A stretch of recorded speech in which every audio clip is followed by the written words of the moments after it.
Chapter 9.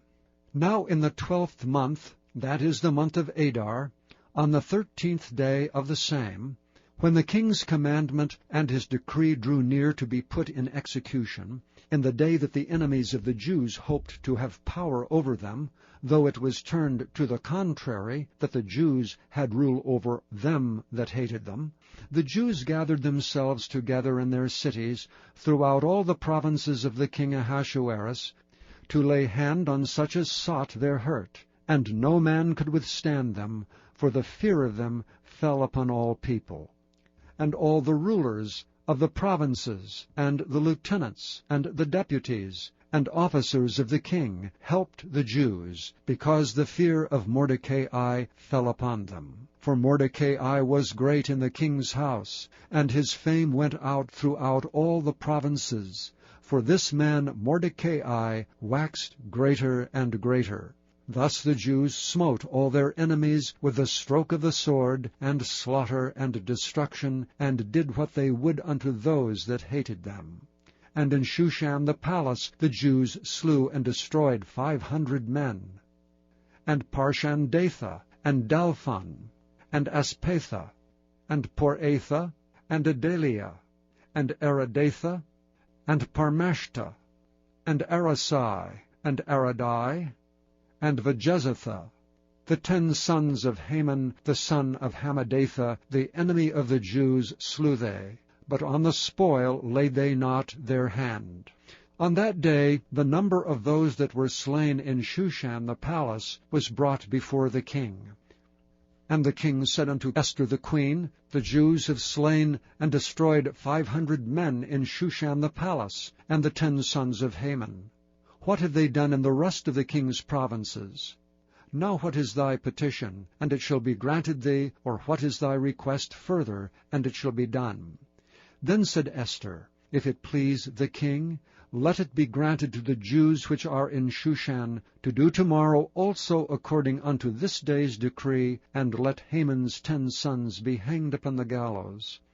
And the king commanded it so to be done. And the decree was given at Shushan, and they hanged Haman's 10 sons. For the Jews that were in Shushan gathered themselves together on the 14th day also of the month Adar, and slew 300 men at Shushan, but on the prey they laid not their hand. But the other Jews that were in the king's provinces gathered themselves together, and stood for their lives, and had rest from their enemies, and slew of their foes 75,000, but they laid not their hands on the prey. On the 13th day of the month Adar, and on the 14th day of the same rested they, and made it a day of feasting and gladness. But the Jews that were at Shushan assembled together on the 13th day thereof, and on the 14th thereof, and on the 15th day of the same they rested, and made it a day of feasting and gladness. Therefore the Jews of the villages that dwelt in the unwalled towns made the 14th day of the month Adar a day of gladness and feasting, and a good day, and of sending portions one to another. And Mordecai wrote these things, and sent letters unto all the Jews that were in all the provinces of the king Ahasuerus, both nigh and far, to stablish this among them, that they should keep the 14th day of the month Adar, and the 15th day of the same yearly,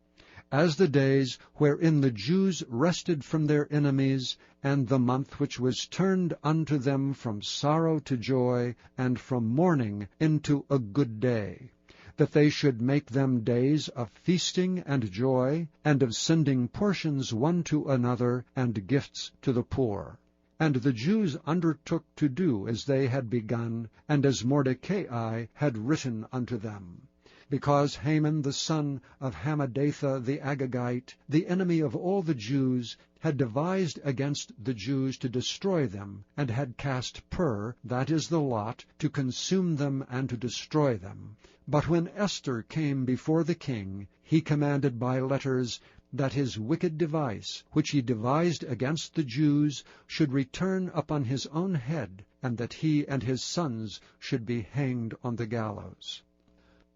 Wherefore, They called these days Purim, after the name of Pur. Therefore, for all the words of this letter, and of that which they had seen concerning this matter, and which had come unto them, the Jews ordained and took upon them, and upon their seed, and upon all such as joined themselves unto them, so that it should not fail, that they would keep these 2 days according to their writing, and according to their appointed time every year, and that these days should be remembered and kept throughout every generation, every family, every province, and every city, and that these days of Purim should not fail from among the Jews, nor the memorial of them perish from their seed. Then Esther the queen, the daughter of Abihail, and Mordecai the Jew, wrote with all authority to confirm this second letter of Purim. And he sent the letters unto all the Jews, to the 127 provinces of the kingdom of Ahasuerus, with words of peace and truth, to confirm these days of Purim, in their times appointed, according as Mordecai the Jew and Esther the queen had enjoined them, and as they had decreed for themselves and for their seed the matters of the fastings and their cry. And the decree of Esther confirmed these matters of Purim, and it was written in the book.